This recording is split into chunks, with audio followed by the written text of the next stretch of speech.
வணக்க மக்களே, நாம இந்த ஆரோக்கியமான பதிவில் 60 வயதுக்கு அப்புறம் நம்மளுடைய உடல்ல புரோட்டீன் குறைபாடு ஏற்பட்டுச்சு அப்படின்னா நமக்கு என்னென்ன மாதிரியான அறிகுறிகள்லாம் ஏற்படும் அப்படின்றத பார்க்க போறோம். அந்த புரோட்டீன் குறைபாட்டை நீக்குவதற்கு என்னென்ன மாதிரியான ஆரோக்கியமான உணவுகளை எடுத்துக்கொண்டு 60 வயதுல புரதச்சத்து குறைபாடாக இல்லாமல் ஆரோக்கியமாக வாழணும் அப்படின்றதையும் நம்ம தெரிந்து கொள்ள போறோங்க.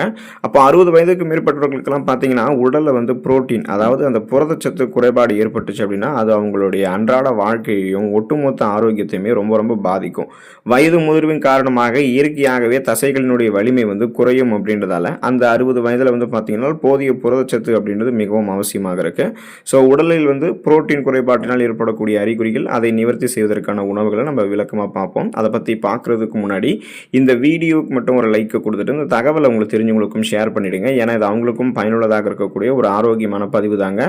இது போன்ற அப்டேட்ஸ்கள் நீங்கள் தொடர்ந்து பார்க்கறதுக்கு நம்மளுடைய ஹெல்த் நியூஸ் தமிழ் சேனலை மறக்காம சப்ஸ்கிரைப் பண்ணி வச்சுக்கோங்க. பக்கத்தில் இருக்கக்கூடிய பெல் பட்டனையும் கிளிக் பண்ணி ஆல் அப்படின்ற ஆப்ஷனையும் செட் பண்ணி வச்சுக்கிட்டீங்க அப்படின்னா நாங்கள் போடக்கூடிய எல்லா அப்டேட்ஸும் உங்களுக்கு நோட்டிஃபிகேஷன் அடிக்கடி வந்து சேரும். சரி வாங்க மக்களே, இப்போ வீடியோக்குள்ள போயிடலாம்.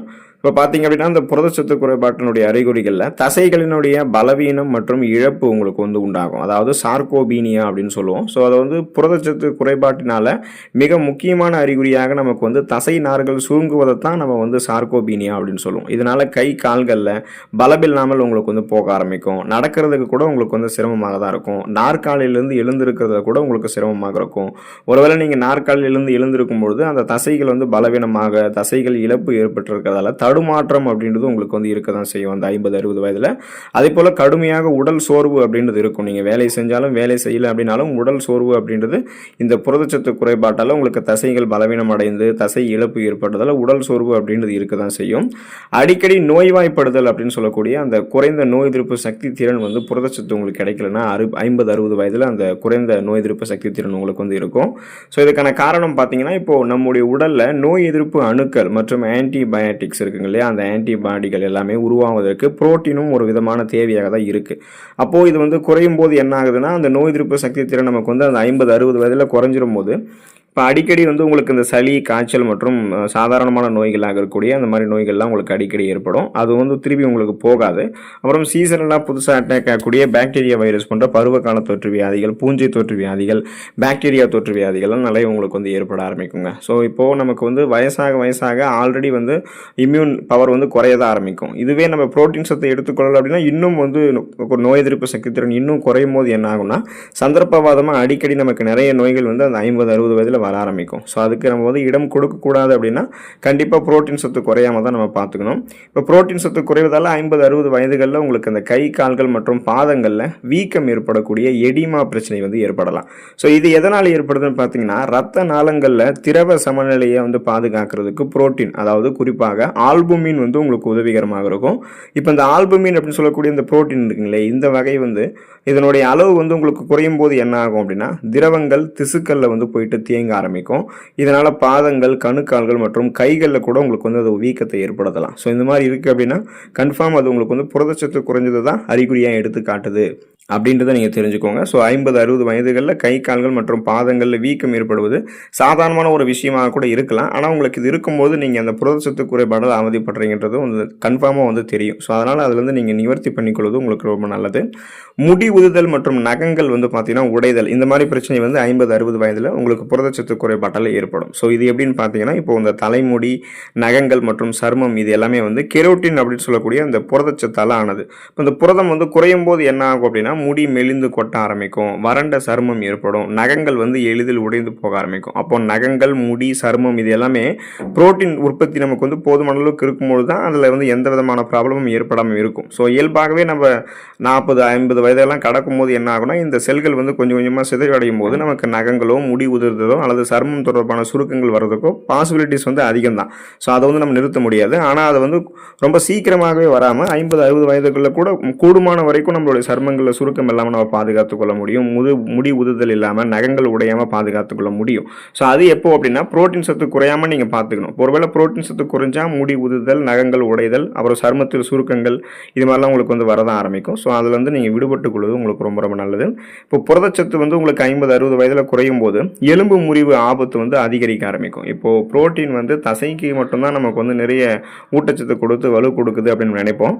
தசைக்கு மட்டும் கிடையாது, எலும்புகளினுடைய அடர்த்திக்குமே அது வந்து தேவை மாதிரி தான். அப்போ தசை பலவீனம் வந்து அடைவதால் நிலை தடுமாறி கீழே விழக்கூடிய வாய்ப்பும், எலும்பு முறிவு ஃப்ராக்சர் ஏற்படக்கூடிய அபாயமும் உங்களுக்கு வந்து அதிகரிக்கும். ஸோ 50-60 வயதில் நமக்கு வந்து பேலன்ஸ் ஆல்ரெடி வந்து கொஞ்சம் புரியாத மாதிரி தான் இருக்கும். பேலன்ஸ் வந்து தடுமாற ஆரம்பிக்கும் இல்லையா? நமக்கு வந்து தடுமாறி தான் நம்ம வந்து இருப்போம். அப்போ நம்ம அந்த 50-60 வயதில் இன்னும் புரதச்சத்து குறைவாக இருக்கும்போது என்ன ஆகும்னா, தசை வலியோடு சேர்த்து குறிப்பாக பார்த்தீங்கன்னா அந்த எலும்புகள் முறிவு ஏற்படக்கூடிய அபாயம் இருக்கும். இப்போ ஈஸியாக வந்து பார்த்தீங்கன்னா நிறைய காயங்கள் ஏற்பட்டுச்சுன்னா ஆறாமல் போயிடும். அதனால தான் நம்ம வந்து அந்த எலும்பை முறியாமல் பாதுகாத்துக்கணும் அப்படின்னா புரதச்சத்து குறையாமல் இருக்கணும். இப்போ புண்கள் வந்து மெதுவாக ஆறிப்போதல் அப்படின்னு சொல்லக்கூடிய அந்த அறிகுறிகள் வந்து உங்களுக்கு வந்து இப்போ குறிப்பாக இதை நீங்கள் வந்து வாட்ச் பண்ணணும். அதாவது உடலில் ஏதாவது காயம் அல்லது புண் ஏற்பட்டுச்சு அப்படின்னா புதிய திசுக்கள் வந்து உருவாகி அது குணமாகிறதுக்கு புரோட்டீன் வந்து அவசியம். அப்போ புரோட்டீன் வந்து இப்போ உங்களுக்கு வந்து குறையிறதால என்ன ஆகும் அப்படின்னா, புரோட்டீன் குறைபாடு இருந்ததுன்னா அந்த காயங்கள் ஆறுவதற்கு நீண்ட நாட்கள் ஆகிடும். ஒருவேளை புரதச்சத்து உங்களுடைய உடம்புல இருந்தால் தான் காயங்கள் ஏதாவது உங்களுக்கு ஆனால் கூட உடனே அந்த புரதச்சத்து அதை சரி பண்ணிடும். ஒருவேளை புரதச்சத்து குறையும் போது என்ன ஆகுதுன்னா, இப்போ இந்த காயங்கள் புண்கள் அதெல்லாமே உங்களுக்கு மெதுவாக தான் ஆற ஆரம்பிக்கும். ஸோ அதையுமே நீங்கள் வந்து வாட்ச் பண்ணிக்கணும். இதெல்லாமே வந்து புரதச்சத்து 50-60 வயதில் உங்களுக்கு வந்து குறைவதால் ஏற்படக்கூடிய அறிகுறிகள். இந்த புரதச்சத்து குறைபாட்டை நீக்கிறதுக்கு உணவுகள் எடுத்துக்கொண்டு சரி பண்ணலாமா அப்படின்னு பார்த்தீங்கன்னா கண்டிப்பாக வந்து சரி பண்ணலாம். ஸோ சைவ உணவு எடுத்துக்கொள்பவர்கள், அசைவ உணவு எடுத்துக்கொள்பவர்கள் கூட இதை வந்து நம்ம வாட்ச் பண்ணலாம். இப்போ பார்த்தீங்கன்னா சைவ உணவு எடுத்துக்கிறீங்க அப்படின்னா வெஜிடேரியன் ஆப்ஷன்ஸ் உங்களுக்கு இருக்குன்னா முளைக்கட்டிய பயிர்கள் மற்றும் பருப்பு வகைகள் நீங்கள் எடுத்துக்கலாம். பாசிப்பயிறு, கொண்டக்கடலை அதாவது சுண்டல்னு சொல்லுவோம், அதுதான் அது, துவரம்பருப்பு, உளுத்தம்பருப்பு ஆகியவற்றில் அதிக புரோட்டீன் இருக்குது. இதெல்லாம் நீங்கள் நன்றாக வேக வைத்து அல்லது மசித்து வந்து சாப்பிடலாம். பால் மற்றும் பால் பொருட்கள் எடுத்துக்கலாம். தினமும் 1 டம்ளர் பசும் பால் குடிக்கிறது நல்லது. செரிமான பிரச்சனை இருக்கிறவங்கலாம் தயிர், மோர் அல்லது பன்னீர் வந்து சேர்த்துக்கலாம்.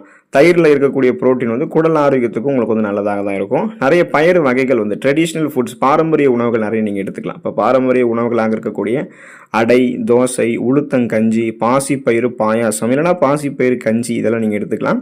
இப்போ குறிப்பாக பார்த்தீங்கன்னா அந்த 50-60 வயதினருக்கு எளிதில் செரிமானம் ஆகக்கூடிய சிறந்த புரத உணவாக தான் வந்து பார்த்தீங்கன்னா அந்த பயிர் வகைகள் எல்லாமே இருக்கும். அப்புறம் வந்து சீட்ஸு, நட்ஸ் நிறைய எடுத்துக்கலாம். விதைகள் மற்றும் நட்ஸ் நீங்கள் எடுத்துக்கொள்ளும் போது பாதாம் பருப்பு மற்றும் பிஸ்தா பருப்புகள்லாம் இரவில் ஊற வைத்து மறுநாள் காலையில் தோலை உரித்து நீங்கள் சாப்பிடும்போது அந்த தோல் வந்து முழுவதுமான ஊட்டச்சத்துக்களை உங்களுக்கு அதாவது பார்த்தீங்கன்னா முழுவதுமான ஊட்டச்சத்துக்களை கொடுக்கறது தடுக்கும் தோல். அதனால தான் நீங்கள் அதை வந்து காலையில் வெறும் வயிற்றில் நீக்கிட்டு எடுத்துக்கணும். அந்த மாதிரி எடுத்துக்கிட்டிங்கன்னா முழுவதுமான ஊட்டச்சத்துக்கள் கிடைக்கும். நிலக்கடலை இருக்குங்க இல்லையா, அதாவது மலாட்ட பயிர்னு சொல்லுவோம். ஸோ அதையுமே நீங்கள் வந்து அவித்து சாப்பிடலாம். இப்போ நீங்கள் அசைவ உணவுகள் உங்களுக்கு பிடிச்சிருக்கு, நான் வெஜிடேரியன் ஆப்ஷன்ஸ் இருக்குன்னா முட்டை நீங்கள் எடுத்துக்கலாம். முழு முட்டை அல்லது முட்டையினுடைய வெள்ளைக்கரு, எக் ஒயிட் இருக்குங்க இல்லையா, அது வந்து மிகச்சிறந்த எளிதில் உறிஞ்சக்கூடிய புரோட்டீன் ஆகும். ஸோ தினமும் ஒரு அவித்த முட்டை உங்களுடைய உணவுகளை நீங்கள் சேர்த்து சாப்பிட்றது தசை வலிமைக்கு நல்லது.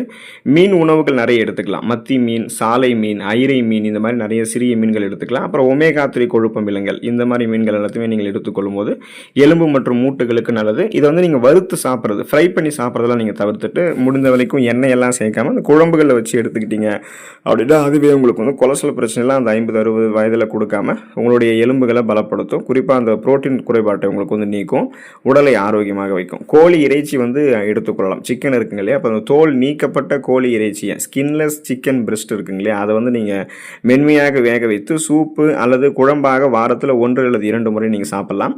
60 வயதிற்கு மேற்பட்டவர்களுக்கு ஏற்கனவே சிறுநீரக பிரச்சனை, கிட்னி ப்ராப்ளம்ஸு அல்லது வந்து பார்த்தீங்கன்னா உங்களுக்கு அந்த யூரிக் ஆசிட் வந்து அதிகமாக இருக்குது அப்படின்னா புரோட்டீனுடைய அளவு அதிகரிக்கக்கூடியதுக்கு முன்னாடி நீங்கள் உங்களுடைய மருத்துவரை வந்து ஆலோசனை செய்து கொள்வது நல்லது. மற்றவர்கள் புரோட்டீன் சத்து இருந்திருக்கக்கூடிய இந்த உணவுகள் எடுத்துக்கலாம். முன்னாடியே அந்த புரோட்டீன் சத்து குறைபாட்டால் ஏற்படக்கூடிய அறிகுறிகள் இருந்ததுன்னா அதை முன்னாடியே நீங்கள் வந்து சரி பண்ணிக்கொள்ளுங்க. 50-60 வயதிலையுமே உடலை பலம் பெற வைத்துக்கொண்டு ஆரோக்கியமாக இருங்க. அடுத்த ஆரோக்கியமான பதிவில் மறக்காமல் சந்திப்போம். நன்றி மக்களே.